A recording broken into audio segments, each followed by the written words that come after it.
Well, Robert, a satisfactory comeback from long run at Haydock in the Betfair Chase. What were your thoughts on it? I thought Sam rode an incredibly intelligent race. The horse was more forward than last year, and I thought he ran well in both conditions from the ground and the style of the way the race was run in a way that didn't suit him at all. What he didn't want was a very slow first circuit followed by a very, very fast second circuit. He wanted a much more even pace. He wasn't fussed by the very fast second circuit. He just didn't allow his stamina to kick in because they went so steady the first circuit.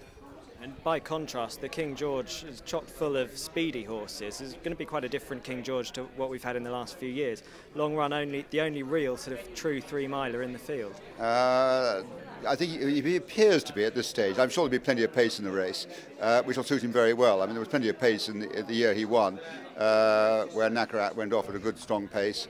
Last year, ironically, I thought they went pretty steady over the first 3 or 4, with Nakarat and Corto Star not going very quick in front.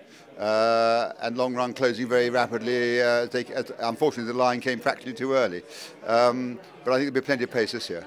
And do you feel 3 miles round Kempton perhaps more of a suitable test for him than 3 miles round Haydock?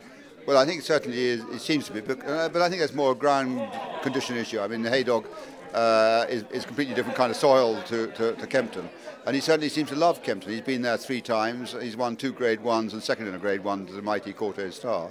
So it seems to suit him. And Nicky Henderson said last season he perhaps didn't have that spark that he had 2 seasons ago. Do you feel he's got that back? Do you think perhaps the Gold Cup win took quite a lot more out of him than we thought? Well, I think the Gold Cup did take a lot out of him. I mean, I know every horse has its birthday on January the 1st, so technically he was 6 when he won the Gold Cup. He was actually born on April the 12th, so he was actually only 5, and I think he took a lot out of him. I think the Gold Cup is probably, and indeed A.P. McCoy tells me it's definitely the toughest race in the entire racing calendar, and I think he took a lot out of him. He then had a very hard race against Corto Star when we did our level best to match strides with him and didn't succeed at Haydock, when we weren't perhaps quite as forward as we would have been ideal. This year we're a lot more forward. I think the horse has sort of got over that experience, and yeah, I hope for the best. One thing we didn't want him to do in heavy ground was to get a real hammering, and I think by running the way he did, not taking the other horse on for a slogging match from a long way out or anything like that, sure, it'd be nice to have won, and things didn't pan out and we didn't win, but he seems to come out of the race well, rather than flattening the battery very early on in the season and then ruining the rest of your year. It'd be a nice introductory run, and we're very happy with it. Out to the line, Riverside Theatre, back-to-back Betfair Ascot chases and a great training performance. He's back with a bang for Barry Geraghty and Nicky Henderson. And one horse that certainly goes well at Kempton, Riverside Theatre. Yeah, absolutely. It's a good job Barry doesn't have to choose, isn't it?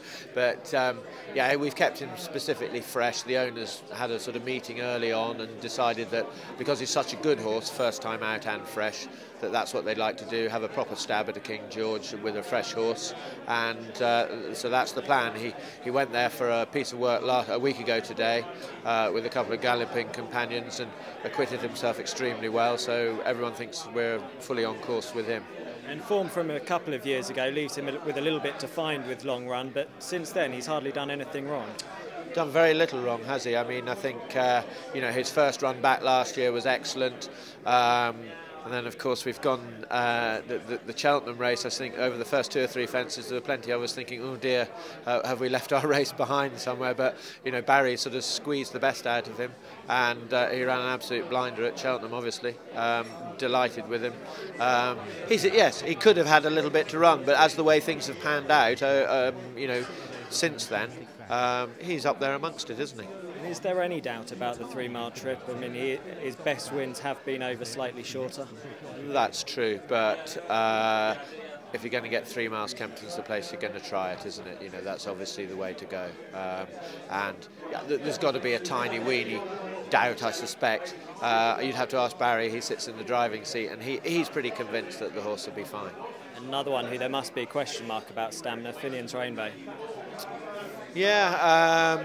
there'll be plenty of people who say he's probably been crying out for a longer trip for a long time. But they'd always kept him at 2 miles. You'd have to say at Cheltenham last year, he did look as if he needed further than the 2 miles.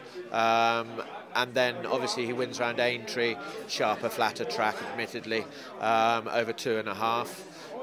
Will he step up to Kempton? Who knows? But again, he's a much more relaxed horse. You know, this picture of him being a sort of fire-breathing monster that rips into fences and, you know, goes flat out everywhere. It's probably not quite. You know, he's much more calm and relaxed now, and that gives him every chance of getting the trip. Disappointing comeback at Ascot. Can that entirely be put down to the ground? One hopes so. I mean, we've done every check that we can. The horse had been working better before the Ascot race than he had at any stage, I think, last year, and we were certainly much happier with him. His preparation was slightly interrupted by just a little health glitch last autumn. Before he ran at Ascot. We'd had nothing like that this year. We'd had a lovely clean run through to the race, and the horse just didn't produce the goods. I mean, and we're slightly baffled, I think it's fair to say. We've done all the sort of necessary checks that we would on the horse, and they've all come up 0, which in a way is good. So we just have to say ground dependent and rule it out.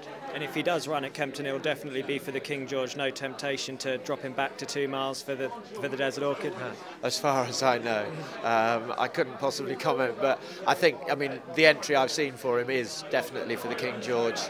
Whether or not somebody suddenly had a quick rethink, but I would have thought 2 miles round Kempton would be on the quick side for him, unless it looked like a particularly weak contest, which things like that don't happen. And Christmas Hurdle, Binoculars won it the last twice. Would he be going back there? I think it's fair to say that he probably won't quite be ready. He looks big and well, and he's in tremendous form. Looks fantastic. I mean, I don't know I mean, he'd definitely be among the entries. Whether or not we think he's straight enough by the time it comes along, who knows? But it's a possibility, but I wouldn't rule it in or out at this stage. Anthony, it was a tremendous season last year for Hunt Bull, and at the start of the season you're certainly predicting big things for him once again. Yeah, we got a bit of egg on our face. You know, I talked him up big time for the Paddy Power, and went a bit pear-shaped. Well, he got stuck in the mud. Would you put it entirely down to the ground, his run in the Paddy Power?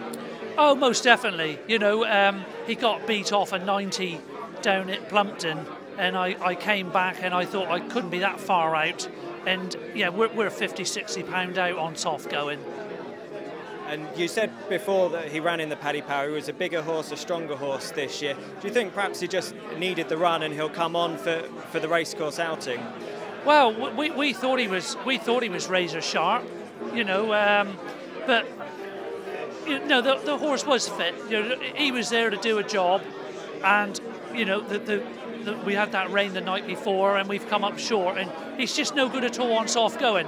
If you actually go look back through the race, you know, he was there up the top of the hill. He's ran a good race.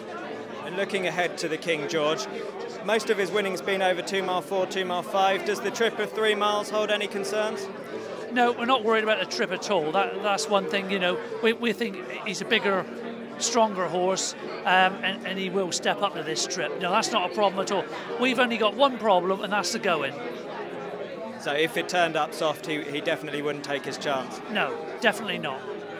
And looking ahead to the race, it's a wide open race. Who do you see as the one you've got to beat?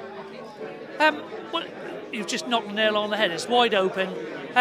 If our boy gets the ground, I can't see anything beating him. You know, I don't want to keep on standing up here and getting egg on my face, but we know what he's doing on the gallops back home. And at 33 to 1, I'm just advising everybody, just fill your boots up.